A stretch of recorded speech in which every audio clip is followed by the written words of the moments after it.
সব থেকে বড় কথা, একটা কন্ট্রোভার্সি চলছে রাহুলদার জন্য। রাহুলদা হচ্ছে মোস্ট শিয়ালদা এখন ট্রেন্ডিং তার কাটা। এটা আমি বলছি তুমি সামনে, এই লোকটাকে চেয়ে যেরকম ভাবে পারে ওরকম ভাবে লোকটাকে ইউজ করে। আর উনি হচ্ছে পুরো শিয়ালদাটা একটা এই ড্রামের মতো, ঠিক আছে? সে পাচ্ছে রাহুলদাকে ইউজ করে চলে যাচ্ছে। ঠিক বলছি তো দাদা? আজকে আমরা প্রত্যেক জনকে বলি রাজুদা তৃণমূল পার্টি করে, আমি অন ক্যামেরা বলছি আমিও তৃণমূল পার্টি করি, এবং এখানে অনেকেই আছে তৃণমূল পার্টি করে। জয় বাংলা, ঠিক আছে?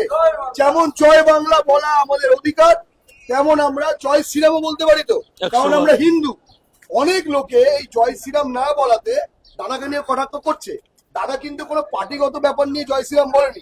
দাদা বলেছে, আমি যখন জয় শ্রীরাম দাদা বলেছিল তখন ক্যামেরাটা অন ছিল না, সেটা আমি জানি কারণ আমি স্পটে ছিলাম। এইবার ব্যাপারটা হচ্ছে আমরা হিন্দু, আমরা জয় শ্রীরাম বলবো হিন্দুত্বর জন্য। আজকে